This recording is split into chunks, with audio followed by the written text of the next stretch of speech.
누가복음 8장 26절부터 29절 말씀입니다. 갈릴리 맞은편 거라사인의 땅에 이르러 육지에 내리심에 그 도시 사람으로서 귀신 들린 자 하나가 예수를 만나니 이 사람은 오래 옷을 입지 아니하며 집에 거하지도 아니하고 무덤 사이에 거하는 자라. 예수를 보고 부르짖으며 그 앞에 엎드려 큰 소리로 불러 가로되 지극히 높으신 하나님의 아들 예수여, 나와 당신과 무슨 상관이 있나이까? 당신께 구하노니 나를 괴롭게 마옵소서 하니, 이는 예수께서 이미 더러운 귀신을 명하사 이 사람에게서 나오라 하셨습니다. 귀신이 가끔 이 사람을 붙잡음으로 저가 쇠사슬과 고랑에 매이어 지키웠으되 그 맨 것을 끊고 귀신에게 몰려 광야로 나갔더라. 아멘. 오늘은 누가복음 8장 26절부터 29절의 말씀을 중심으로 거라사 지방에 귀신 들린 자를 고치신 예수라는 제목으로 함께 은혜를 나누고자 합니다. 우리가 본문은 29절까지 읽었지만은 39절까지가 이 거라사 귀신 들린 자를 치유하는 모습이 나옵니다. 앞서 22절부터 25절까지는 풍랑,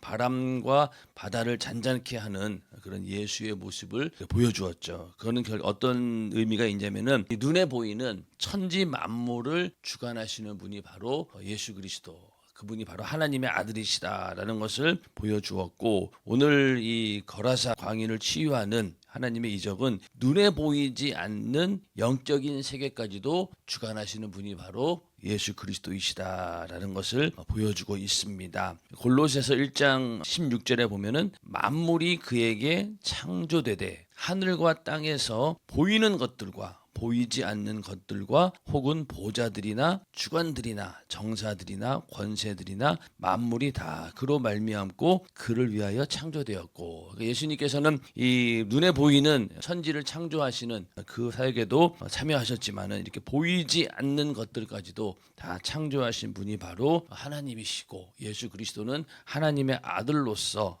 그렇게 보이지 않는 영적인 세계까지도 주관하시는 분이다. 그래서 예수님이 등장하자마자 이 악한 영들이 막 부르르 떨면서 떠나가게 되고 그런 역사가 나타나게 됩니다. 이렇게 그 예수님께서 귀신을 쫓는 그런 장면들을 가만히 보면은, 먼저는 그 귀신은 항상 보면은 예수를 먼저 알아봅니다. 또 자기 때가 언제인지도 알아요. 아직 때가 이르지도 않았는데 왜 이렇게 나를 괴롭힙니까? 이렇게 얘기하는 거 보면은 자기 때를 알고 있고, 그리고 이 귀신의 역사는 항상 결론에 가서 죽이고 멸망시키는 것으로 끝납니다. 사람들에게 들어와도 그렇고, 오늘 말씀을 보면은 돼지 떼에 들어가서도 기어이 돼지들을 전부 다 물에 빠뜨려서 몰살시킵니다. 뭐 꼭 그럴 이유는 없잖아요. 근데 신기하게도 사람이건 동물이건 들어가서 결국은 죽이고 멸망시켜서 인간들에게 엄청난 손해를 끼치는 놈이 바로 귀신 역사입니다. 이렇게 귀신은 예수를 금방 알아보는데 인간만은 참 영적으로 무지합니다. 예수님을 바로 눈앞에 보고서도 그분을 알아보지 못하고, 그러니 참 인간은 이 눈에 보이는 세계도 사실은 다 모릅니다. 우리가 이 땅에 살면서 내가 알고 있는 세계가 얼마나 될까요? 가본 곳이 뭐 평범한 사람들이면은 뭐 우리나라 그리고 뭐 해외여행 몇 군데 이 정도밖에 없지, 전 세계를 뭐 두루 다니면서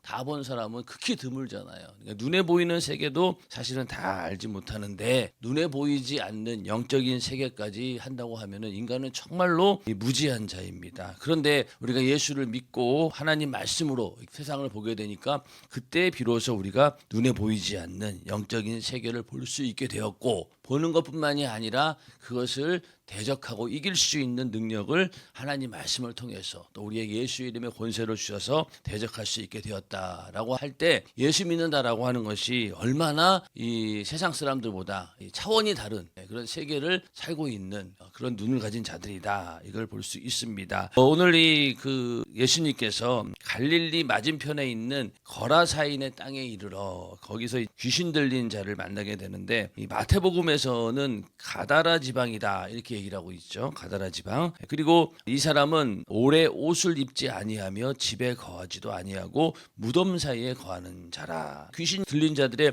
특징을 보면은 옷을 입지 않고 또 무덤 사이에 거하고 또 힘이 굉장히 셉니다. 귀신 들린 사람을 제어하려고 하면은 힘이 엄청 세요. 그리고 더러운 행동을 하죠.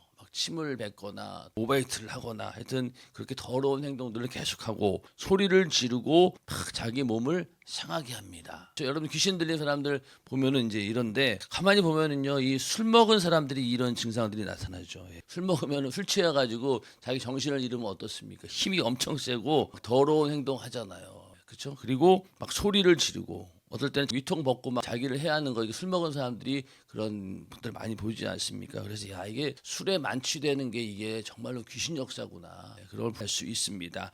그러면서 예수를 보고 부르짖으며 그 앞에 엎드려 큰 소리로 불러 가로되 지극히 높으신 하나님의 아들 예수여 이렇게 얘기를 합니다. 이거는 거의 뭐 베드로가 했던 신앙 고백 수준이에요. 그렇게 이만큼 이 귀신은 예수를 알고 있다는 거예요. 지극히 높으신 하나님의 아들 예수여. 어떤 분인지도 알고 그가 왜 왔는지도 알아요. 나와 당신과 무슨 상관이 있나이까? 당신께 구하노니 나를 괴롭게 마옵소서 하니. 그러니까 이미 이 마귀를 멸하기 위해서 귀신을 쫓아내기 위해서 예수님께서 오셨다는 사실을 알기 때문에 지레 겁을 먹고 막 두려워합니다. 이는 예수께서 이미 더러운 귀신을 명하사 이 사람에게 나오라 하셨습니다. 귀신이 가끔 이 사람을 붙잡음으로 저가 쇠사슬과 고랑에 매이어 지키었으되 그 맨 것을 끊고 귀신에게 몰려 광야로 나갔더라. 얼마나 힘이 셌든지 쇠사슬이나 고랑을 해가지고 묶어놨는데도 그걸 풀고 광야로 나갔다는 거예요. 그래서 이 예수가 누군지도 알았고 또 자기 때가 이르고 있다. 자기 때가 언제인지를 안다는 거예요. 그래서 이 뒤에 가면은 무적행에 나를 가두지 마옵소서 이렇게 얘기 나옵니다. 자기가 그 때를 다 안다는 거예요. 그리고 나를 괴롭게 마옵소서 이렇게 얘기하는데 이 왜 괴로울까요? 왜 괴로울까요? 지금까지는 사람 속에 들어가서 그나마 편안하게 있었어요. 사람 안에 있을 때가 귀신은 제일로 편안하다 그러더라고요. 그러니까 여기 있다가 이제 쫓겨나는 걸 굉장히 두려워합니다. 그래서 사람 안에 있는 것이 편안하게 있었는데 이제 떠나가야 하니까 괴로운 거고 또 이 귀신 입장에서는 회개할 길이 없잖아요. 죄사함 받을 길도 없어요. 그러니까 예수님이 등장하는 순간 야 이제 난 죽었구나. 이제 난 곧 지옥으로 끌려가야 되는구나 라는 것을 알기 때문에 남는 것은 뭐 최후의 발악밖에 없는 거예요. 그리고 또 할 수 있는 건 뭡니까? 어차피 회개하지도 못하고 죄사함 받지도 못하고 구원받지도 못한 처지라면 결국은 지옥 갈 때 나 혼자 가기는 아깝다. 나 혼자 가기는 억울하다. 그래서 이제 인간과 함께 죽자. 그래서 왜 물귀신 작전이라고 그러잖아요. 같이 그냥 인간을 끌고 들어가서 지옥으로 끌고 가서 같이 죽이는 것. 이게 귀신이 하는 유일한 목적입니다. 그러니 괴로울 수밖에 없죠. 예수님이 나타나는 순간 괴롭습니다. 그리고 이제 떠나가야 되니까.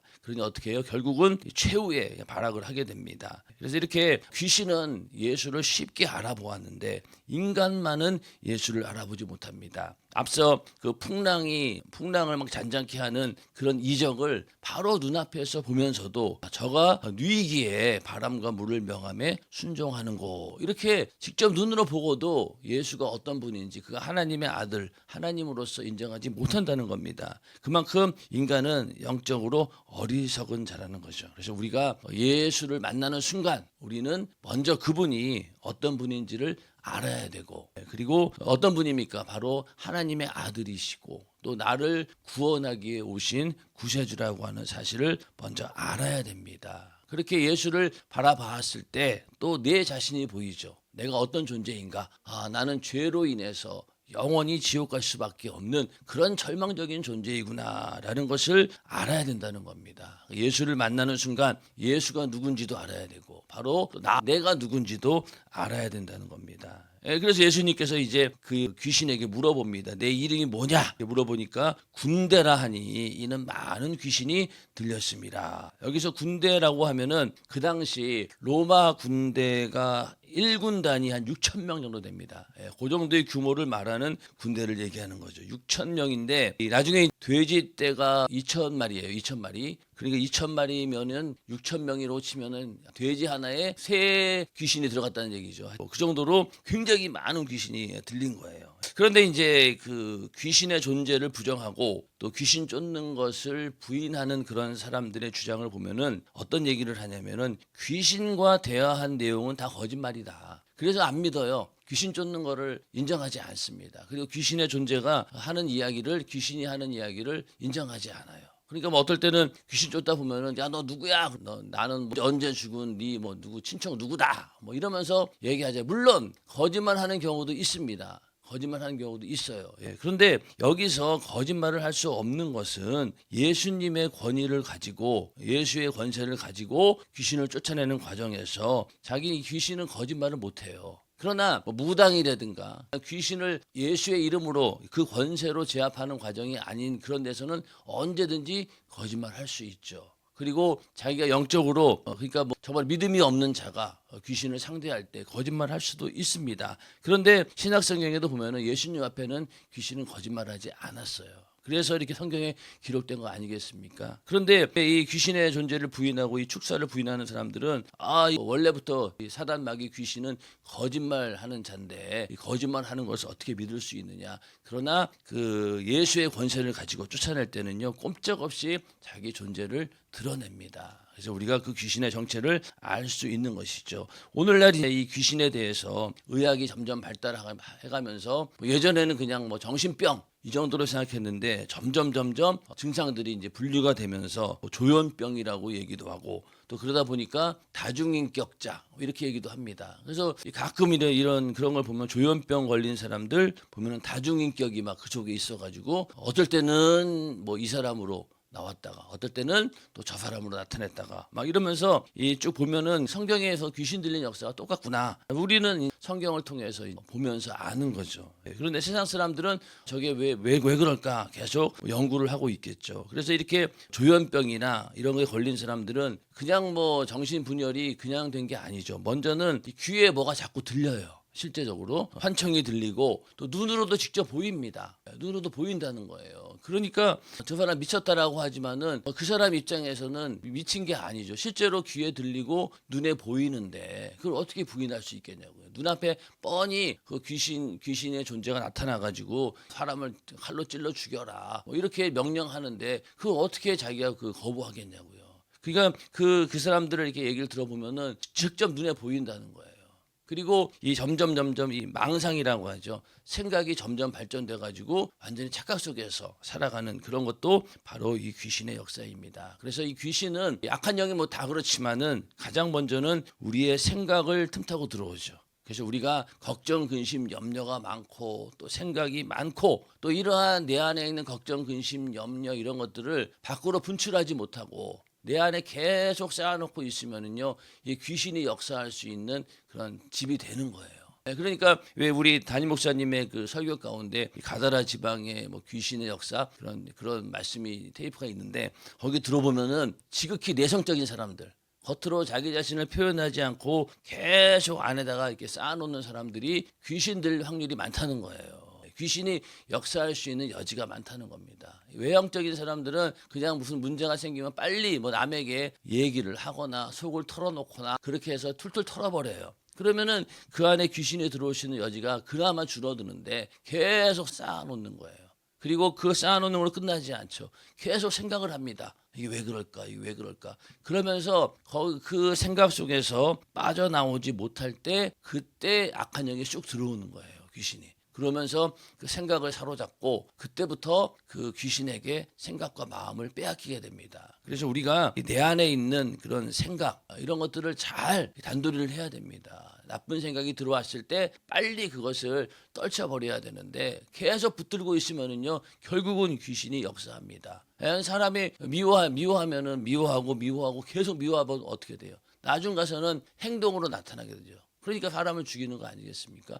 그런 것처럼 이 마귀는 일단은 생각을 붙들게 되고 그러다 보면 점점 이제는 음성이 들리기 시작하고 나중에 가서는 눈에 보여지면서 이렇게 자기를 벗어나지 못하도록 계속 우리를 가둬놓는 거예요. 귀신 들린 사람은 거기에서 벗어나질 못합니다. 안타깝죠. 안타깝습니다. 그래서 우리가 이 귀신의 역사를 이겨낼 수 있는 방법은 이렇게 어떤 문제가 생기고 또 스트레스 받을 일이 생기고 걱정, 근심, 염려가 있을 때 빨리 그거를 기도해서 성령 충만함으로 다 이거를 없애버려야 됩니다. 그거 가지고 있으면은요 반드시 이 귀신이 역사합니다. 그래서 이 귀신의 역사를 근본적으로 해결할 수 있는 방법은 성령 충만밖에 없어요.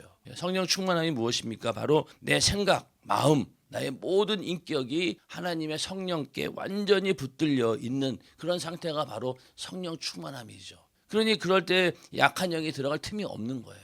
그래서 이 마태복음 12장 28절에도 그러나 내가 하나님의 성령을 힘입어 귀신을 쫓아내는 것이면 하나님의 나라가 이미 너에게 임하였느니라. 성령의 역사로만이 귀신을 확실하게 쫓아낼 수 있다는 거예요. 자, 그런데 그냥 예수의 이름으로 어떤 경우에는 쫓아냅니다. 그러면은 그 쫓아낸 놈이 다시 들어와요. 그런데 그 귀신 들린 사람이 완전히 변화되어서 성령이 충만하면요, 다시는 들어오지 않습니다. 그래서 귀신 들린 자들 막 귀신을 쫓아내는 것도 중요한데 그거보다도 더 중요한 것은 그가 말씀을 듣고 회개하고 예수를 받아들이고 성령이 그 안에 임하셨을 때 그때 비로소 약한 영들이 완전히 제거가 되는 겁니다. 그리고 그 이후로도 성령 충만함을 위해서 계속 노력을 해야지 조금만 틈을 주면은요 또 들어와요.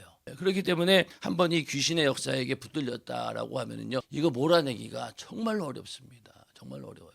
그래서 빨리 우리는 성령 충만함으로 이 귀신을 쫓아내고 들어오지 못하도록 완전히 차단을 시켜야 된다는 겁니다. 그래서 성령 충만밖에는 약한 영을 이길 힘이 없다. 그래서 우리도 멀쩡하게 있지만 언제 이런 악한 영들이 생각 속에 들어올 수 있잖아요. 그러니까 항상 성령 충만함으로 내 생각과 마음을 잘 지켜야 됩니다. 성령 충만함으로 이 귀신의 역사를 이기는 우리 모두가 되기를 주님의 이름으로 축원합니다. 그리고 이제 이 귀신이 뭐라고 하냐면 무저갱으로 들어가라 하지 마시기를 간구하더니, 그리고 마태복음 8장 29절에는 때가 이르기 전에 우리를 괴롭게 하려고 여기 오셨나이까. 그 때가 언제냐면은 무저갱으로 들어가는 게 바로 이 귀신이 마지막 종말입니다. 그러니까 자기 때를 알고 있었는데 그 때가 언제냐? 유다서 1장 6절에 또 자기 지위를 지키지 아니하고 자기 처소를 떠난 천사들을 큰 날의 심판까지 영원한 결박으로 흑암에 가두셨으며, 그러니까 이미 이 천사가 자기 지위를 지키지 않고 타락하는 순간부터 결박당했다는 거예요. 근데 이제 큰 날의 심판까지 흑암에 가두었다는 겁니다. 근데 우리가 살고 있는 이 세상에 귀신이 또 돌아다니는 거 보면은 분명히 이 악한 귀신이 갇혀 있는 이 흑암이 이 세상에 어딘가랑 같이 연결이 돼 있다는 거예요.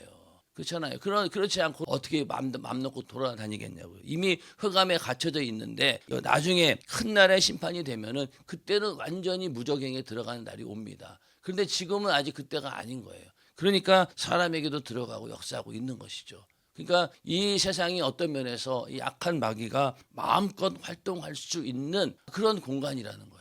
그래서 우리가 항상 이 마귀 역사와의 싸움이 치열하게 벌어지는 영적인 전쟁이 일어나는 곳이 바로 이 세상이기도 합니다. 그러니까 이 세상을 주관하고 있는 악한 영들이 뭐 어딘가에 여기서 같이 함께 공존하고 있는 거예요.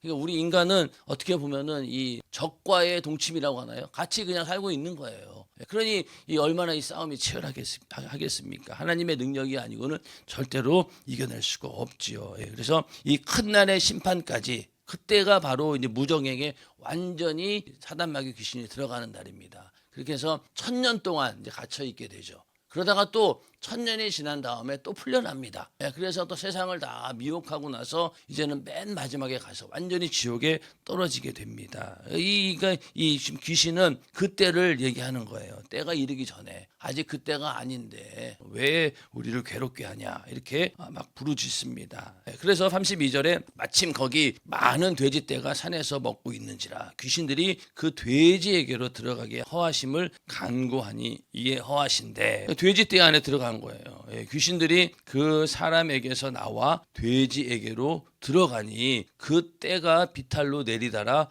호수에 들어가 몰사하거늘 2000마리 정도 된다고 마가복음 얘기하고 있습니다. 그러니까 사람에게 들어가겠다라고 하면 예수님도 거절하셨을 텐데 이 돼지에게 들어간다고 하니까 승낙을 하신 거예요.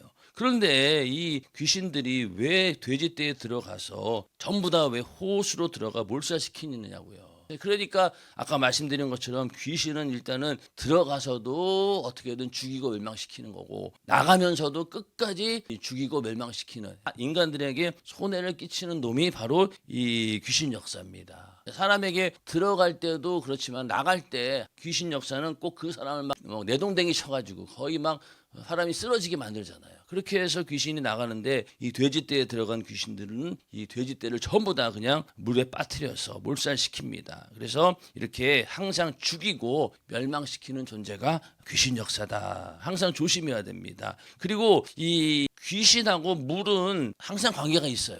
그래서 옛날 어렸을 때부터 어른들이 뭐라고 해요? 물 조심해라. 그 얘기가 괜한 얘기가 아니더라고요. 그 물에 보면은 엄청나게 많은 귀신이 거하는 장소인 거예요. 그래서 물놀이 갔다가 물에 빠져 죽는 애들이 많잖아요. 그러니까 어렸을 때부터 야 물가를 조심해라, 물가를 조심해라 이런 이유가 있는데 여기도 보면은 이 돼지떼가 전부 다 어디로 들어갔어요? 물속으로 들어갔잖아요. 그런 거 보면은 다 관련이 있습니다. 그리고 이렇게 뭐 눈에 보이면서 우리 인간의 정신을 막 혼돈스럽게 만들고 질병처럼 보여지는 귀신 역사도 있지만은 우리가 정말로 경계해야 되는 귀신 역사는 신앙생활하지 못하도록 미혹하는 존재도 귀신 역사라는 거예요. 디모데전서 4장 1절에 그러나 성령이 밝히 말씀하시기를 후일에 어떤 사람들이 믿음에서 떠나게 하는 게 누구냐? 바로 미혹해 하는 영과 귀신의 가르침을 쫓으리라 하셨으니 귀신의 가르침, 미혹해 하는 영을 쫓는다는 거. 그래서 결론이 뭐냐? 믿음에서 떠난다는 거예요.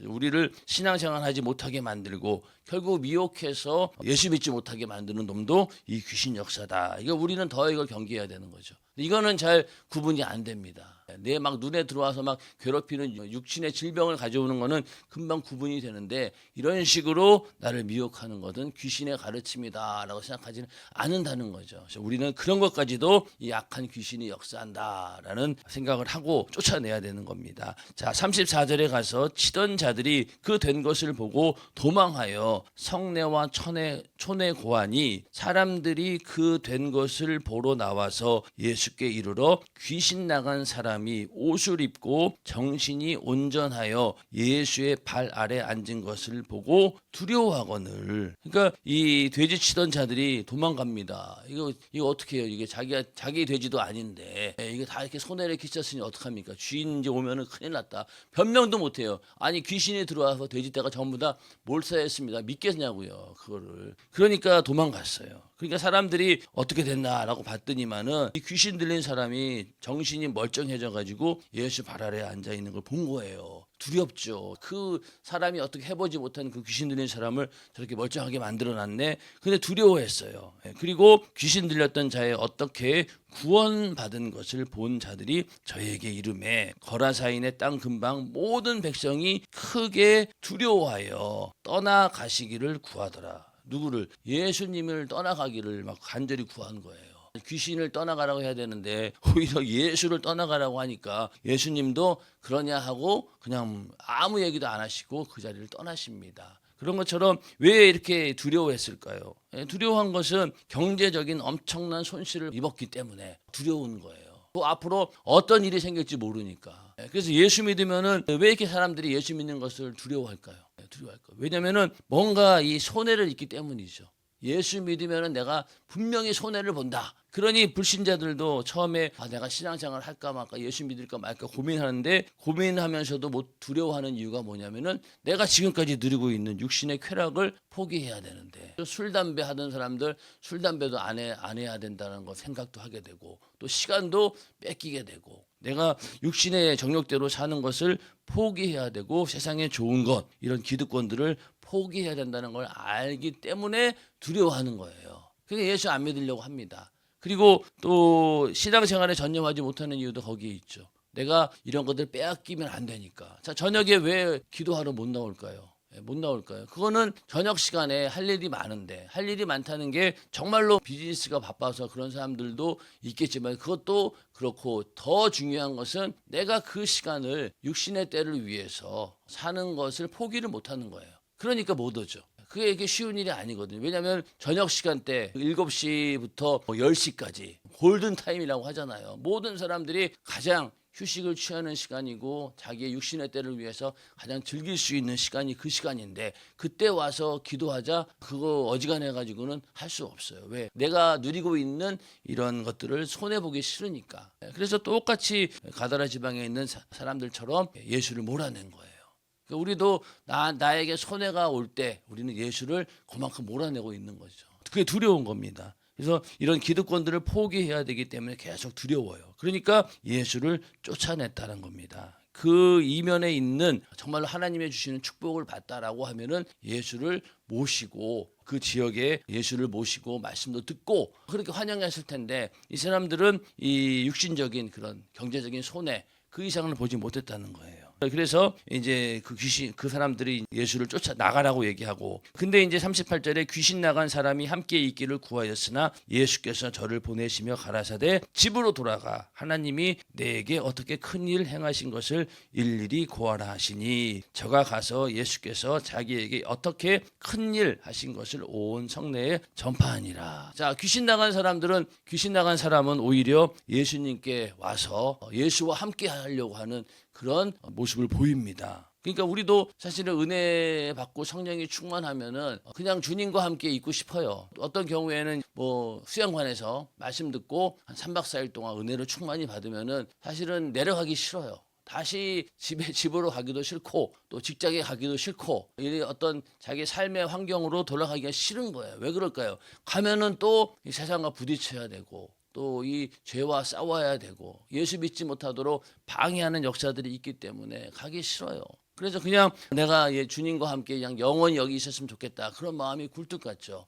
여기도 마찬가지죠. 귀신 쫓아냈어요. 아, 예수님이 정말로 하나님의 아들이시고 내가 그 제자가 되고 싶다라고는 마음을 가지고 얘기했지만 예수님께서는 그렇게 하지 않고 거절하셨습니다. 왜 그럴까요? 우리도 마찬가지예요. 우리도 은혜 받고 너희가 정말로 그 은혜 받았다라고 하면은 너희가 살고 있는 그 삶의 현장 가운데서 하나님의 뜻을 드러내고 복음을 전하라. 이게 하나님의 뜻입니다. 만약에 그렇지 않고 은혜 받은 사람들 전부 다 자기 생업 다 포기하고 그리고 뭐 신학교 가서 뭐 목사 되겠다라고 하면은 물론 그 가운데는 진짜 배기도 있겠죠. 그러나 다 그런다라고 하면은 이 하나님의 뜻이 이루어지지 않습니다. 그래서 이 귀신 들린 자도 네가 은혜 받았다라고 하면은 네가 살고 있는 그 자리에 가서 하나님께서 어떻게 일하셨는지를 증거해라 이렇게 말씀하고 있죠. 그래서 우리도 은혜를 받으면 받을수록 세상에 나가기 싫어요. 그렇지만은 그 세상에 나가서 그곳에서 하나님의 뜻을 이루어내는 것이 바로 하나님께서 우리에게 요구하는 바입니다.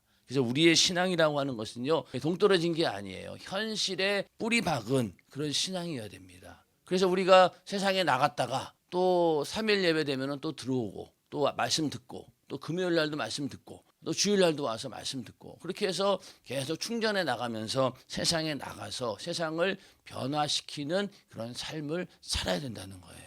예수 믿는 우리의 기독교의 신앙은 세상과 단절되어서 마치 절간에 들어가듯이 세상과 완전히 단절시켜서 분리되는 것이 아니라 세상 가운데 들어가서 그곳에서 복음을 전하는 그런 빛과 소금의 역할을 담당하는 것 이게 바로 주님께서 요구하는 바입니다. 그래서 우리가 은혜 받았다라고 하면은 그 은혜 받고 성령 충만했을 때 그것을 삶의 자리에 돌아가서 그곳에서 복음을 전하고 또 하나님의 역사를 드러내는 그런 삶을 살아야 된다라고 말씀을 하고 있습니다. 그래서 오늘 이 말씀을 잘 기억하면서 내 안에도 이런 악한 귀신이 언제든지 틈탈 수 있으니 주님 성령 충만함으로 이길 수 있도록 인도해 주시고 또 이 경제적인 손해 때문에 이렇게 예수님을 몰아낸 이 거라사인들처럼 그렇게 하지 않고 언제든지 예수를 환영하고 받아들이고 어떤 손해가 온다 할지라도 예수를 지지하는 그런 믿음을 우리에게 주시옵소서라고 기도하시길 바랍니다.